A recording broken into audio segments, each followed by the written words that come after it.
विपक्ष के बायकॉट के बीच राज्यसभा ने कल से आज तक कई बिल पास कर दिए और समय से पहले मानसून सत्र खत्म भी हो गया। कल लोकसभा में पास हुए तीनों लेबर कोड बिल आज राज्यसभा में भी पास हो गए।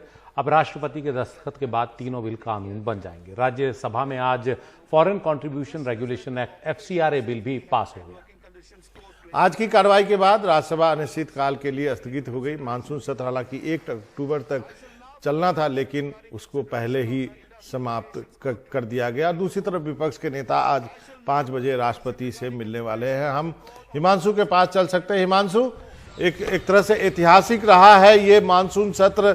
आपने जितने दिनों तक कवर किया होगा, शायद हमने बहुत ऐतिहासिक लम्हे देखे संसद में, लेकिन ये भी अपने आप में ऐतिहासिक है। जी, निश्चित तौर पर आप देखिए, कल और आज अगर आप देखें तो करीब 14 बिल सरकार ने पारित करा लिए विपक्ष के बहिष्कार के बाद भी। यानी आज जब सदन की कार्रवाई शुरू हुई तो जो अपोजिशन बेंचेस थी वो लगभग पूरी खाली पड़ी थी और सिर्फ 3 दल जो एनडीए या उसके समर्थक नहीं हैं, AIADMK, YSR कांग्रेस पार्टी और बीजू जनता दल, इन तीनों दल के अलावा जो बाकी सीटें थी वो पूरे समय आज खाली रहीं और एक के बाद एक सरकार बिलों को पारित कराती चली गई। और 3 अहम श्रम सुधार के बिल जो हैं उनको क्लब करके एक साथ उस पर चर्चा कराई गई और एक साथ उन तीनों बिलों को भी मंजूरी दे दी गई।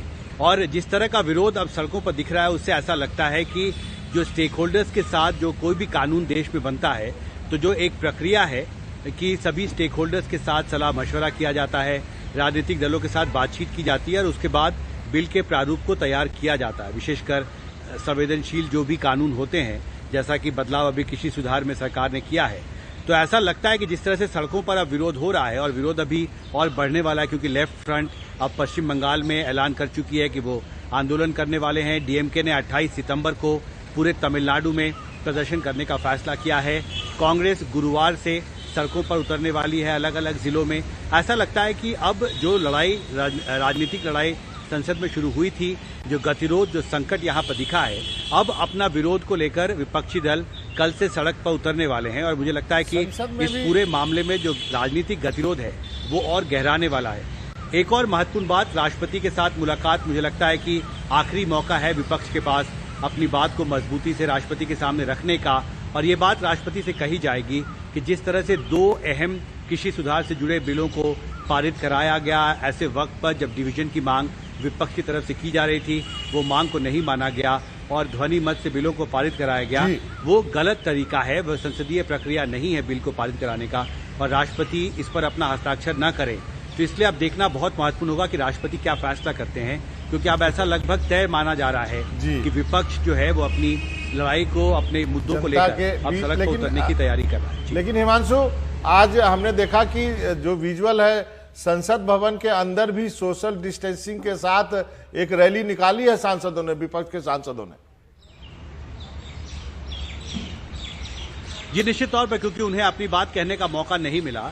और आज जब विपक्ष के पास ये जानकारी पहुंची और आज सुबह सुबह ही सरकार ने ये साफ कर दिया था कि जो तीनों विवादित लेबर कोड बिल हैं उनको आज राज्यसभा में रखा जाएगा, तो उसके बाद विपक्ष की तरफ से एक चिट्ठी भी लिखी गई थी राज्यसभा के सभापति को और राज्यसभा के सभापति से अपील की गई कि ये तीनों महत्वपूर्ण बिल हैं, इनका असर देश के करोड़ों मजदूरों के भविष्य पर पड़ेगा।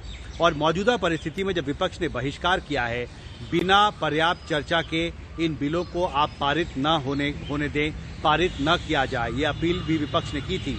और जब उनकी मांग नहीं सुनी गई तो उन्हें बाहर उन्होंने अपना प्रदर्शन किया संसद भवन परिसर में। और ऐसे वक्त पर जब संसद में, राज्यसभा के अंदर विपक्ष के बहिष्कार की वजह से एक के बाद एक बिल पारित हो रहे थे, उसी संसद भवन परिसर में विपक्ष के नेता बाहर सड़कों पर प्रदर्शन कर रहे थे। बहुत ही अप्रत्याशित दिन मैं कहूंगा। और पिछले 2 दिन में सरकार ने इस गतिरोध के बावजूद करीब 14 बिल पारित करा लिए राज्यसभा। जी।